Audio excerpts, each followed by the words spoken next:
zaidi kabisa kwenye exclusive interview. Hii ni interview maalum kabisa ambayo itahusu ama itagusia ama itaangazia maisha ya aliyekuwa waziri mkuu wa zamani wa Kenya na kinara wa chama cha ODM Raila Odinga, ambaye amepoteza maisha yake mnamo tarehe 15 ya mwezi Oktoba mwaka 2025. Amekuwa ni kiongozi ambaye amependwa sana, si Kenya tu bali hata kwa bara Afrika, Tanzania kwa ujumla, na maisha yake mengi hasa ya kuwa mwanasiasa wa upinzani yamekuwa ni mfano kabisa kutokana na yale ambayo mengi ameyafanya. Mimi naitwa Victor Madaha, nyuma ya kamera yupo Rizki bwana, na leo niko na Sheikh Mohamed Said ambaye yeye tunafahamu namna gani ambavyo alivyo nguri katika uandishi wa vitabu na historia za mambo tofauti tofauti. Kwa hiyo leo kuhusiana na hili tutajaribu kupata yaliyo ya undani kabisa kutoka kwake na tuweze kujifunza. Heshima yako. Victor, mbona unapenda kutisha watu wewe? Natisha kweli mimi. Nguli gani bwana wangu? Ni nguli. Umekuja tu, mimi najua kidogo, basi tunazungumza. Wao watasema wao sio wanatusikiliza, lakini haya mimi nimejionea, nimeyashuhudia mwenyewe. Basi natosha. Tumeambiwa kwamba tuwape watu maua yao ingali wakiwa hai. Na imekuwa ni siku nzuri sana.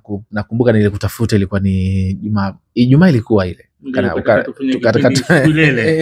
Nikwambia hapana, tusubiri tufanye maandalizi, tufanye kipindi ambacho watu watapenda kusikia.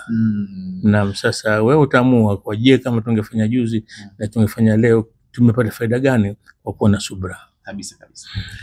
Haraka ni shetani, unajua. Kabisa. Naam. Inasaidia mambo mengi pia na kusudia pia. Wanasema mvumilivu hula mbivu. Naam. Leo nataka tuangazie maisha ya Raila Odinga. Amepoteza maisha yake tarehe 15. Sema amekufa bwana. Amekufa. Naam. Kuna tofauti ya kupoteza na kufa. Yote ina maana, lakini hii Kiswahili kwa amefariki inapendeza zaidi. Okay. Mimi ni Mswahili unajua. Sawa kabisa. Asante kwa elimu hii. Amefariki tarehe 15 mwezi huu Oktoba. Nataka nifahamu kwa upande wako wewe hasa ulivyosikia kile kifo, hasa kitu gani ambacho kilikujia kwanza kwa mara ya kwanza kabisa? Mwenyezi Mungu ana mambo ya ajabu sana. Mimi na rafiki yangu Professor of Economics. Sikuwa ninajua mpaka nilipompa pole kwa kifo cha yeye, mtu wa Kenya, kifo cha Raila. Akaniambia, Mohamed, Raila mimi ni jirani yangu, tukiishi pamoja hapo Kileleshwa. Na mara kwa mara tulikuwa, yeye alikuwa hanioni mimi, kwa hivyo watu wakubwa waone watu wadogo, na huyu si mdogo hivyo, ni mtu mkubwa. Huyu ni Professor Economics na amefanya kazi sehemu kubwa. Akasema tunakutana jirani petrol station karibu na nyumbani kwetu Kileleshwa, Nairobi. Sehemu na watu wakubwa hapo. Lakini tulikuwa hatujapata kuzungumza chochote. Sema siku moja mimi napanda ndege London na kuja Nairobi. Imetokea mimi na Raila tumekaa siti moja. Yeye yuko dirishani, mimi niko kwenye aisle ile ya pembeni. Ni anasema ni safari ya saa 5. Basi tukasalimiana, tukaanza kuzungumza. Anasema kwa saa 5 nzima mimi na Raila tukazungumza. Na huyu bwana ni katika watu ambao vichwa vyao nikwambia yeye ni professor wa economics na si mashahara, na akasomesha Nairobi University pale. Okay. Kwa ni mtu barabara. Anasema nikazungumza na Raila kwa saa 5 mpaka ndege inashuka inatua Jomo Kenyatta International Airport pale. Na akasema kuwa tulipokuwa tunasubiri mizigo, yeye Raila alikuwa ndo katoka kifungoni, amekwenda Uingereza kwa ajili ya kutazama afya yake. Sasa wamekuja kumpokea kundi kubwa lile pale uwanja wa ndege. Mimi nikaona Raila make anatazama mzigo, anasikiliza huko, nikamwambia Raila, wewe nenda, toka. Mimi nitafikisha mizigo yako nyumbani. Yuko gani umesema hiyo? Alipotoka jela kwa 80 zile. Okay, sawa. Sasa ananiambia, anasema lakini unajua wakati ule hali ya Kenya ilikuwa ngumu sana. Wakati wa Moi ule. Nasema mimi nilifanya kitendo labda sikufikiri sana. Wanachukua mizigo Raila na tukanayo. Sengine watu salama wangeweza kunifuata mimi kuniuliza ilikuwaje. na ingeletea shida. Basi asema mimi nimetoka nje, asema gari yake mimi naijua gari yake, na yeye bila shaka aliomba driver kwa kuna mtu atakuwa. Kwa hiyo nikamkabidhi ile mizigo kana. Naam. Sasa huyu ndo Raila. Sawa. Kifo chake kimetokea na mambo yamezungumzwa mambo mengi sana. Ningependa tufahamu kwanza Raila ni nani hasa, amekulia wapi na maisha yake ni mtu wa namna gani hasa? Mjue kwanza baba yake Raila. Babake. Sawa kabisa. Mjue kwanza Ogiga Odinga. Jaramogi. Ukimjua baba yake ndio utamjua mtoto wake Raila. Babake alikuwa nani? Waziri mkuu. Makamu wa rais. Makamu wa rais Kenya. Kwanza.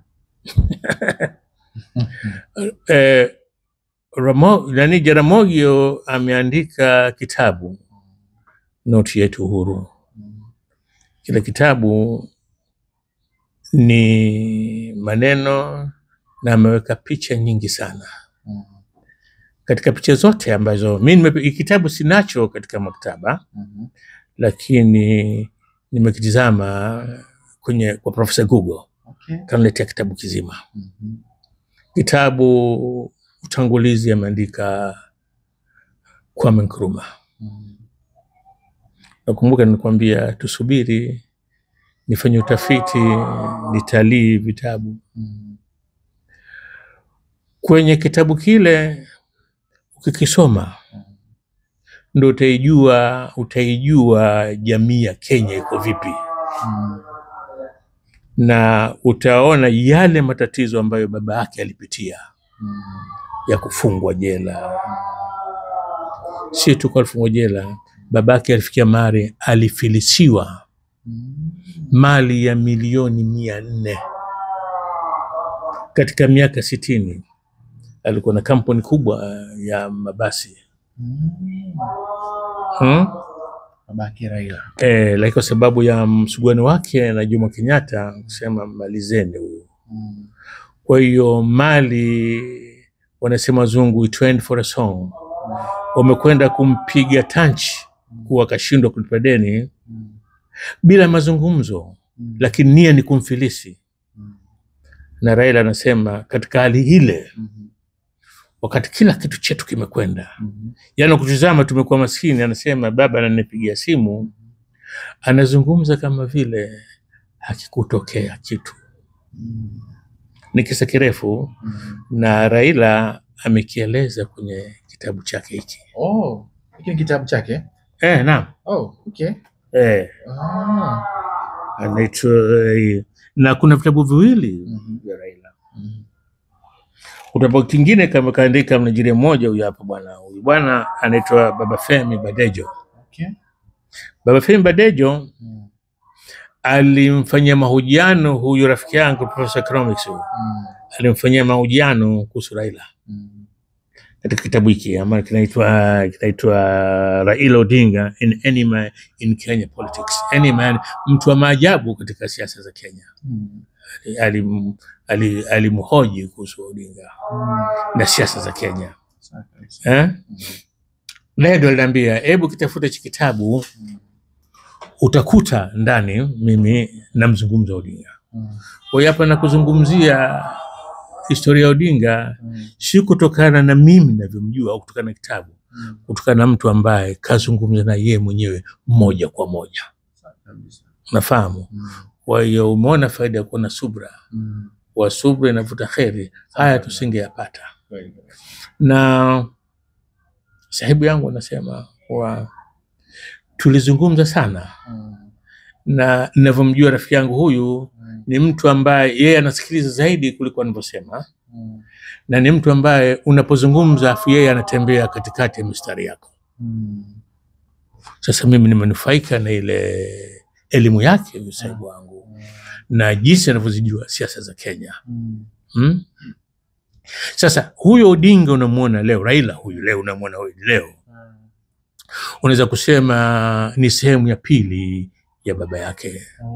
Kafanya yale ambayo baba yake hakukamilisha, kuwa atagombea demokrasia na atataka kubadilisha hali ya watu wa Kenya, itoke kwenye udhalili, watu na wao waone faida ya uhuru.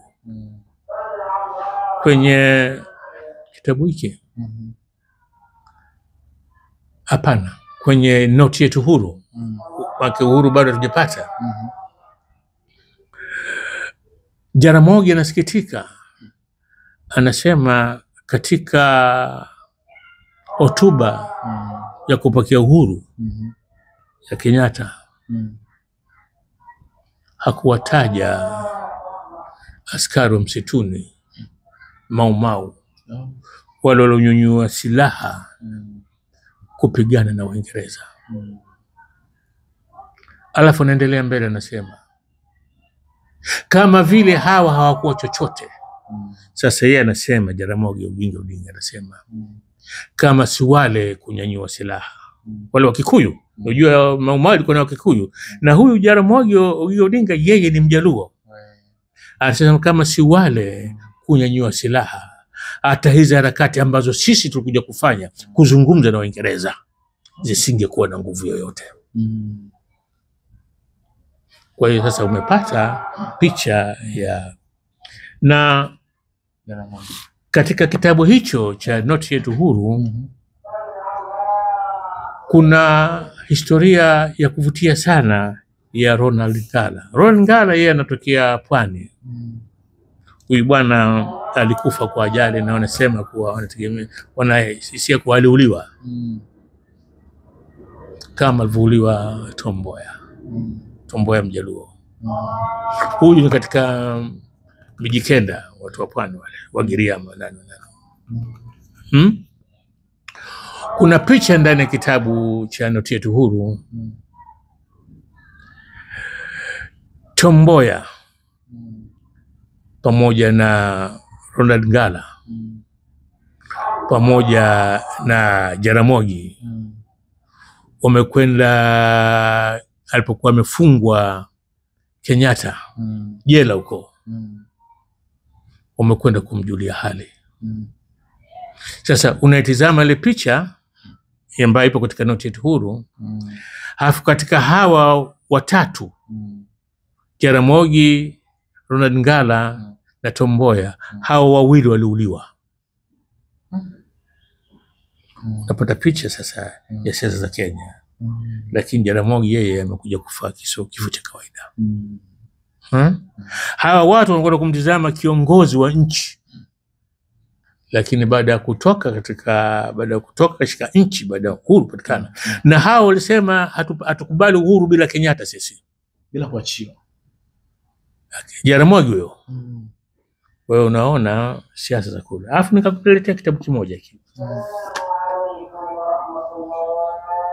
Duncan Ndegwa.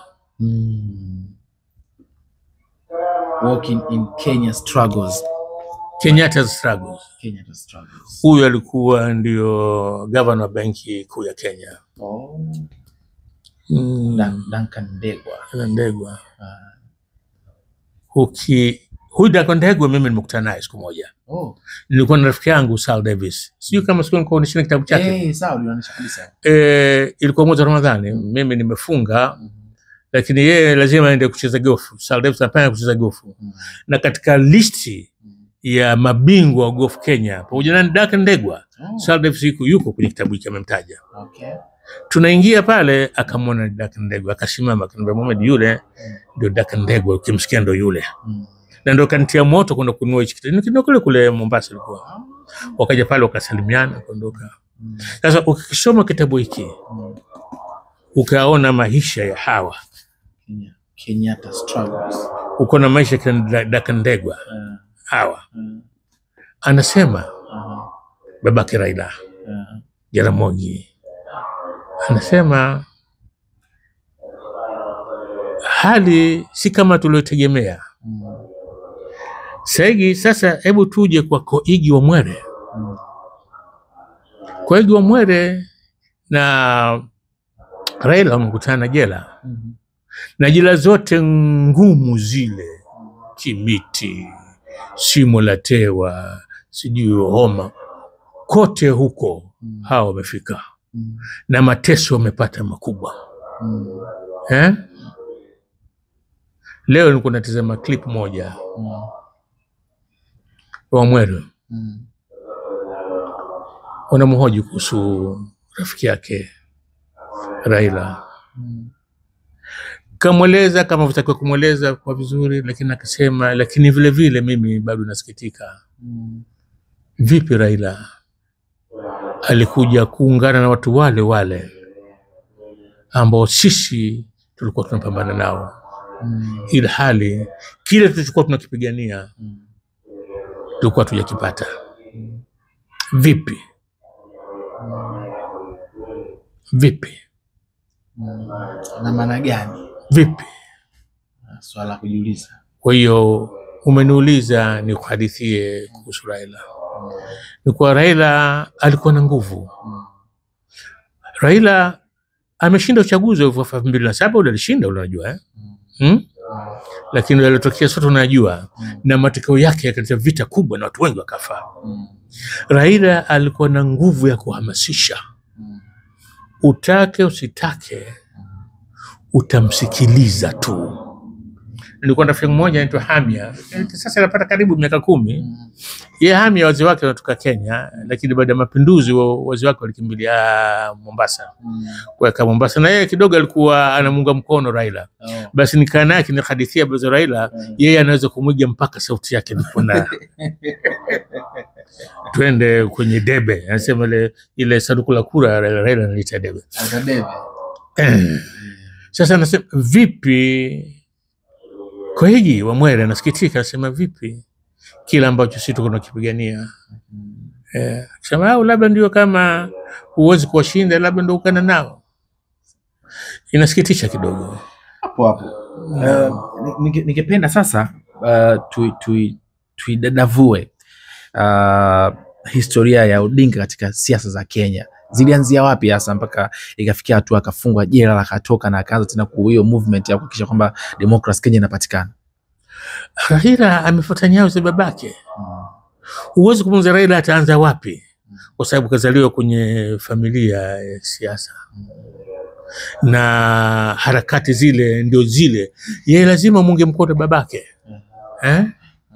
Na kamunga mkono babake kuwapiga vita wale ambao walikuwa wanapambana na baba yake. Wale ambao babake alikuwa anapambana nao, ndio yeye Raila kaja kupambana nao. Na si jambo ambalo linahitaji kuelezwa sana, kwa sababu hakuna asiyejua nini Raila kafanya Kenya katika kutafuta demokrasia, na shida ambazo yeye alizingia katika kutafuta demokrasia. Naam. Anafunga kwa sababu ya kupigania demokrasia, anatoka, anaanza zile movement za kwake za kuanza kutafuta kile kiti. Attempt yake ya kwanza kuifanya kutafuta kiti cha urais hasa ilianza mwaka gani hasa, na ilikuwaje hiyo movement? Utasema lini mimi nimeanza, moyo wangu umeanza kupiga? Unaweza kusema moyo wangu umeanza kupiga siku fulani. Mwaka una maana gani? Kwa leo mimi ndo naanza hii? Hapana. Zile harakati zilikuwa zinaendelea. Baba yake amekuja kuchukua Raila, wanakwenda. Hakuna maana kusema hapa ndo naweka mpaka hapa. Kwa hapa Jaramogi, hapa Raila. Hapana. Yale mapambano yalikuwa yanaendelea kutoka kwa mtoto, kutoka kwa baba yanakwenda kwa mtoto. Na kuna wakati wote wawili walikuwa wanapambana na hali iliyokuwepo Kenya. Anasema Raila, anasema mimi napambana na Mwai Kibaki, napambana na Moi. Moi anamleta Uhuru Kenyatta. Anasema kwenye kitabu hiki, mimi naijua nguvu ya Kenyatta toka wakati wa babangu. Ndio kitabu hiki. Toka wakati yeye anaijua nguvu yao. Alafu naendelea nasema kuwa lakini mimi simuogope Uhuru sana, kwa sababu Uhuru najua si mwanasiasa ambaye anaweza kupambana na uzoefu nilikuwa nao mimi nilopata kwa Jaramogi. Yeye anachokiweza ni biashara. Anachokiweza kufanya yeye ni biashara na ule utajiri alikuwa nao, lakini si katika mipango ya kuweka mbinu za kisiasa. Hii mimi namshinda huyo. Lakini hizi ndo fikra za Raila. Kuna ukiwasikiliza wanaozungumzia historia ya Raila, anasoja miongoni mwa viongozi ambao amesalitiwa sana, ukianza na Mwai Kibaki ambaye ndo alikuja akafanikisha kukitoa chama cha KANU kama sikosei, baada ya kuungana naye kuweza kumsupport wakafanikisha movement. Lakini umesema neno umenikumbusha mtu. Abdulatif Abdallah ni mtu kutoka Kenya. Abdulatif Abdallah yeye kafungwa kwa kizuizini akiwa kijana mdogo sana, akipambana na serikali ya Kenyatta. Umesikia kitabu cha Abdulatif, unaweza kusema ndio mwanasiasa kwanza kuwekwa kizuizini Kenya, akiwa mtu mdogo tu, hata miaka 20 nadhani kwa bado hajafika. Abdulatif Abdallah alipokuwa kizuizini ndio aliandika kitabu mashairi Sauti ya Dhiki. Abdulatif mimi kaniandikia. Ni katika watu wangu karibu sana, ni katika watu wangu nategemea sana. Yeye akiwa Uingereza walimwalika Raila kwenda kuzungumza wakati wanajaribu kufanya mabadiliko Kenya, kubadilisha ile hali. Akaandika, akamueleza vizuri Raila, akaniandikia. Afu mwisho akanasema kuwa nimesikitika mimi kuwa mwishowe kama alivyosema Wamwere, kwa Wamwere, kama alivyosema kuwa nasikitika kuwa vipi tena wa Raila alikuja kuungana na wale ambao sisi tulikuwa tunapambana nao kuleta haki katika jamii. Vipi kuungana nao? Na Abdulatif na hili kalisema. Kwa hiyo huyu ndio Raila ambaye leo amezikwa. Toke sana. Alikosea kuungana na Mwai Kibaki? Sisemi mimi. Simkwambia Koigi wa Mwere amesema nini? Sinakwambia Abdulatif Abdallah amesema nini? Na hao wote walikuwa pamoja kujaribu kuleta mabadiliko. Kwa wamejibu wao, sijajibu mimi. Pamoja na kukubalika kote, anagombea urais na alishinda. Kukubali, anasema alishinda. Lakini hakuweza kuchukua serikali yote. Kachukua kile ambacho kilichopatikana. Lakini umeona manake ile bei ambayo waliinunua ule ushindi wa Raila 2007, unafahamu watu wengi wamekufa bwana. Watu wengi wamekufa. Sasa hii ni katika historia ya Raila. Na si kama nasema mimi, ni kwa ndio watu wanavyoijua. Na tumejaribu kwenda kwenye vyanzo vingine vya watu ambao alikuwa nao na wao wamesema nini. Naam. Pengine na hili limekuwa ni swali la wanasiasa wengi hasa wanauliza maswali kwamba alikuwa ni kiongozi ambaye akishindwa, hata kama ndio hivyo ameshinda, lakini wakatangaza mtu mwingine anakubali. Raila alikuwa na jeshi kubwa, watu wakimwitika. Raila watu walikuwa wakimwitika. Na nitakwambia katika kitabu hiki anaeleza, anasema siku moja ofisa moja wa balozi wa Marekani kamnongoneza, kaambia Raila, umekwenda sana jela, lakini nakwambia safari wanasema hutaishia jela, safari watakuua. Safari amesema kwenye kitabu hiki. Raila na wenzake akina Koigi wa Mwere, jamaa wengine kundi lile makutana, wakazungumza ile. wakaamua kwa sasa wachukue tahadhari. Na Raila mwenyewe anasema mimi sikuwa tayari kuuliwa. Nikaamua mimi sasa lazima nikimbie nchi. Lazima nikimbie niende nchi. Na kanisa Katoliki walimsaidia sana. Kwanza manake kujibadili, alitoka incognito make. Na alikuwa anapita mpakani kwenda Uganda. Pita ziwa Victoria. Anaeleza ile historia yake vizuri sana, kitabu yote na kwa vizuri kabisa. Mpaka wanafika Uganda, mpaka nawaona watu wa balozi wa Norway, mpaka wanakutana na watu wa High Commission for Refugees. Na vile vile si kama makachero wa Kenya walikuwa wamemwachia wakimwandama. Umempeleka uwanja ndege, amejibadili. Amejibadili, amevaa kama shekhe. Anasema mimi nimefika Oslo. Kule kulikuwa na ndugu zake wanasoma pale, dada zake. Anasema unatizama hawanioni, mimi niko mbele yao hawanioni. Mpaka nilipofika hapa mbele mimi nishafika. Kavaa kama shekhe anakwenda umra. Odinga na Raila. Sasa lakini kubwa ninachotaka kukuambia ni kuwa ukimsoma Raila kwenye kitabu chake sasa, umsikie anavyoeleza siasa za Afrika, jinsi wanavyoshughulikia wale ambao wao hawakubali zile serikali. Wamefanana kabisa kila kitu. Anasema Raila, mimi natafutwa na maskari mji mzima na malandrova na nini. Na kuna kituo cha polisi, vipi mbona mnanitafuta jamaa? Anasema sisi tuna taarifa kama unatafutwa. Una maana mambo yote salama? Sema wasiwasi labda unajitia mwenyewe tu wasiwasi. Lakini watu wamemwambia kuwa safari hii wanakuua. Na si kama hawajauliwa watu. Baba yake amemuleta sana Pio Gama Pinto. Pio Gama Pinto alikuwa ni Muhindi, Goa. Lakini alikuwa ni mzalendo. Kaipigania sana Kenya. Na akampigania sana Mzee Kenyatta.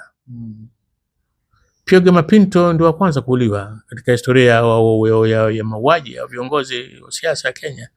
Pio Gama Pinto ndio wa kwanza kuuliwa. Na alikuwa ndani legico Pio Gama Pinto. Na akapigania yeye Mzee Kenyatta kutoka jela. Kauliwa nyumbani kwake. Pigwa risasi. Anaeleza ndio kukwambia kuwa ukimsoma baba yake Jaramogi unampata vizuri sana na mwanae. Kapita barabara ile ambaye baba yake alipita. Na uchaguzi wa 2007 hauwezi kusahaulika kutokana na kiala ambayo alitokea. Ulikuwa namna gani hasa kwa mtu ambaye anawezekana haufahamu hasa kwa uchache? Wala hautaki kuelezea sana. Hayo nchi zote zinatokea. Uganda ushatokea hivi kama huo. Kenya ishatokea, ndio huu tunazungumza.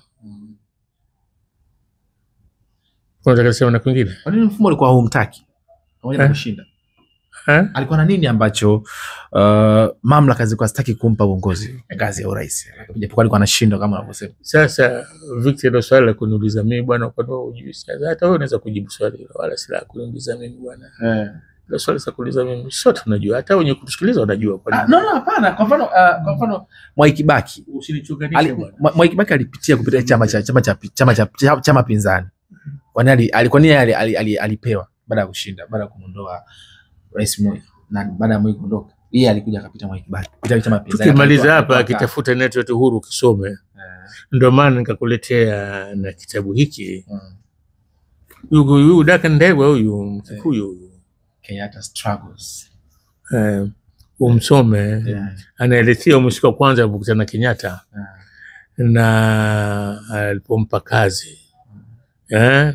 Ndio hakumwacha, akawa naye bega kwa bega mpaka akawa governor Benki Kuu ya Kenya. Huyu bwana Daka Ndegwa. jioni anacheza golf.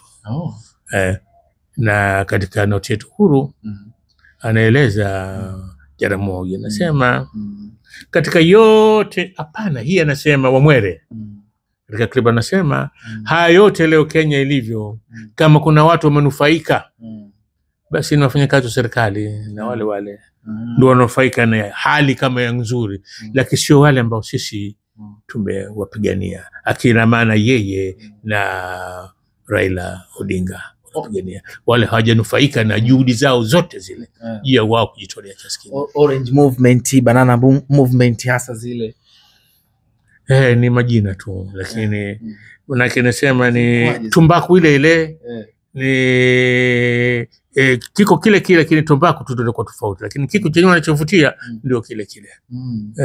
Tofauti ni maneno tu na namna ya kuendesha, ndio siasa zetu za Afrika zinavyokuja hivyo. Lakini umeona amekufa, tumempa pata mazishi makubwa kabisa. Lakini kwa hiyo Wamwere anasema ana hakika kama Mungu angemrudisha duniani Raila, akaona ile inaita state funeral, maziko ya kitaifa, angesema hapana, si ya kupewa mimi haya, napewa mimi kwa lipi?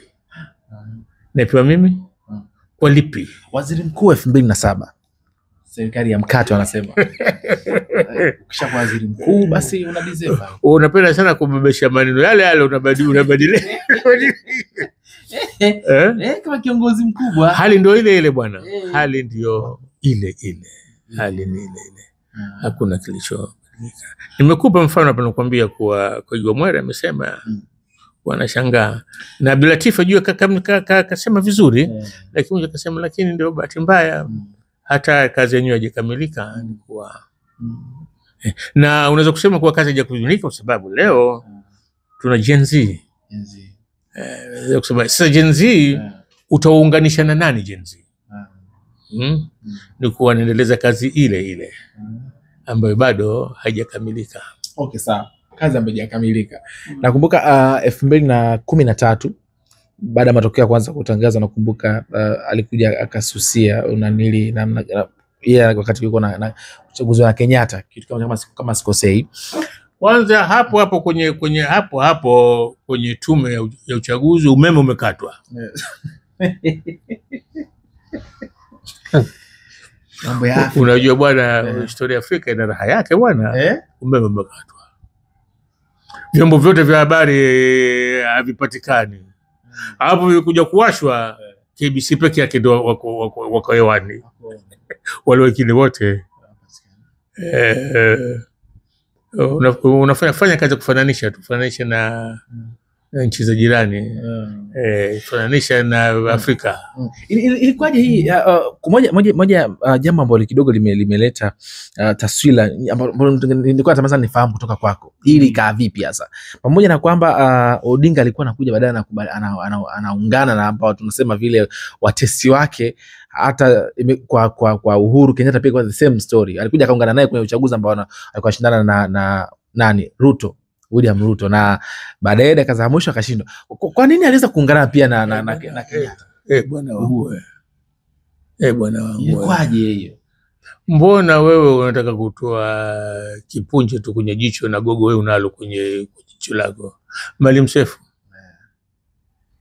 mbona umekunja uso nini? Maalim Seif,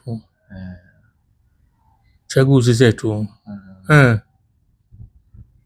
kuungana na Uhuru Kenyatta, manake mwisho wa siku lazima tuishi na tuendelee na maisha.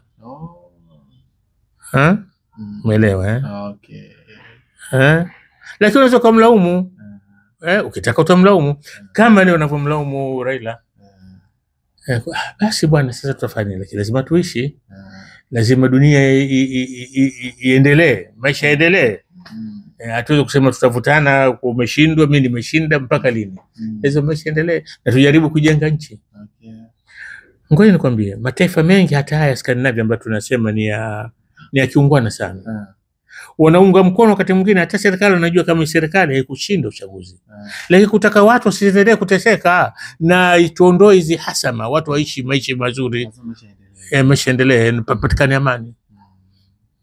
Na kuna mtu mmoja nimeona majuzi hapa baada ya uchaguzi wa juzi William Ruto kushinda, pia miaka kadhaa imepita, tunamwona pia anaungana naye pia huyo Ruto kashinda, akiwa umeona bala la Gen Z, umeona ile. Sasa ilitokana nini? Na wale ndio wapiga kura wale. Sasa wale vipi ghafla wanakuja kubadilika? Kitu gani kinatokea hapa? Hivi ndio vitu katika historia zetu za Afrika. Jiulize. Naweza nikasema sasa Raila Odinga ni miongoni mwa hajasalitiwa, ila ni mfumo wa kumtaka. Mimi siwezi kumhukumu mtu yote bwana. Mimi nitakujibu kadri ya ninavyojua historia. Kuna aina mbili hapa. Kuna wana historia wanasema kwamba Raila Odinga alisalitiwa na wale ambao walikuwa kiungana nao, ukianza kwa Mwai Kibaki, tukaja kwa Uhuru Kenyatta na namna zao ambao walikuwa kiungana nao. Hawa walikuwa Raila mwenyewe humu anasema, si kama wanamsemea, humu anasema asema mimi nikaja kuona kuwa hapa Mwai Kibaki anamleta Uhuru Kenyatta. Aliona yeye. Akasema kwa kitabu hiki, anasema kama Uhuru mimi namweza yule. Sema Uhuru namweza. Huyu anajua biashara tu huyu. Unajua na safifi najua utajiri alikuwa dao, unajua. Lakini kwa mbinu za kisiasa mimi mtu wa Jaramogi bwana.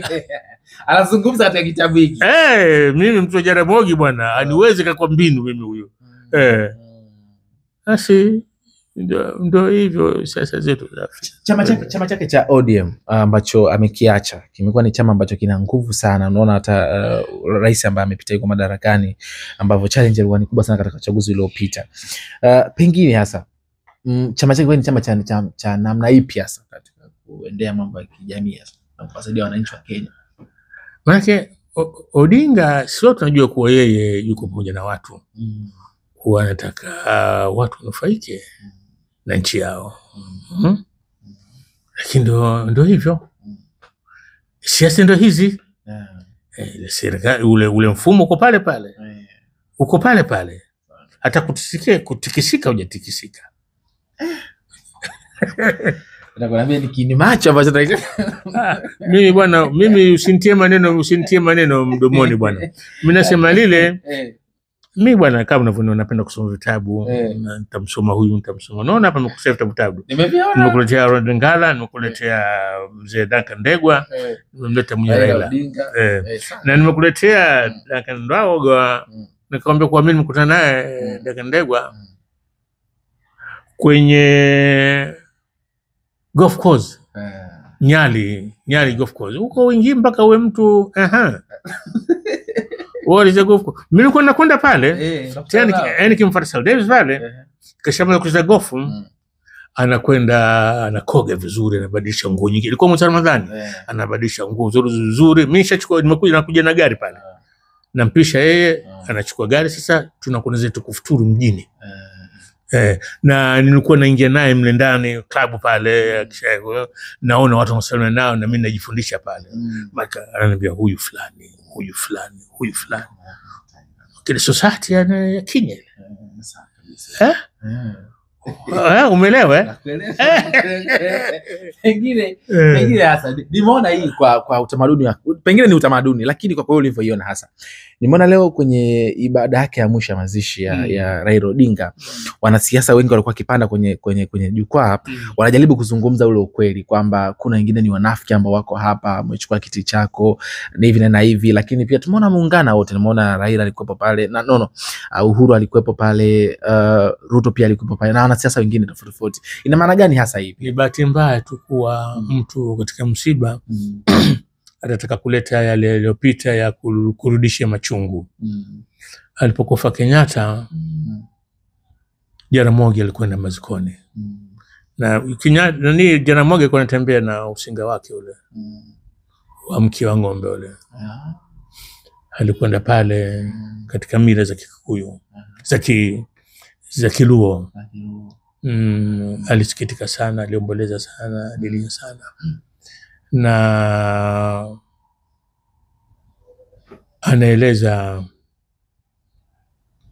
anaeleza mwenyewe, anasema kuwa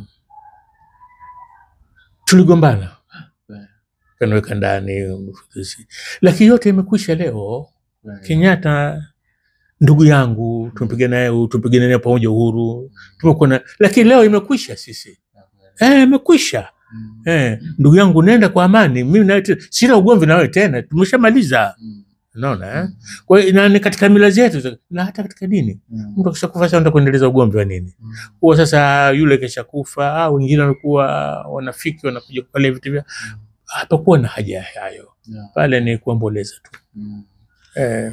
Odinga sasa anatuachia. Na ndio maana hata alipozungumza Koigi Mwere ambaye nimemwona leo asubuhi ile clip na nimesoma leo andikia Betty Abdalla.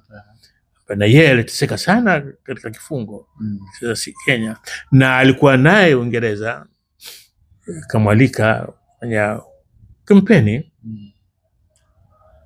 kamweleza kama alivyostahili kwa sifa zake zote. Afu mwisho akasema tu, lakini kidogo nimesikitika kuwa aliungana wale ambao msemo kwa njia ya kistaarabu sana.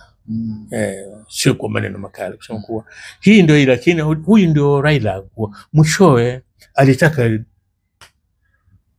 nchi iende mbele, tusigande mali pamoja, lazima maisha yaendelee. Alikuwa mtu wa kukubaliana na matokeo hata kama haya kwa upande wake.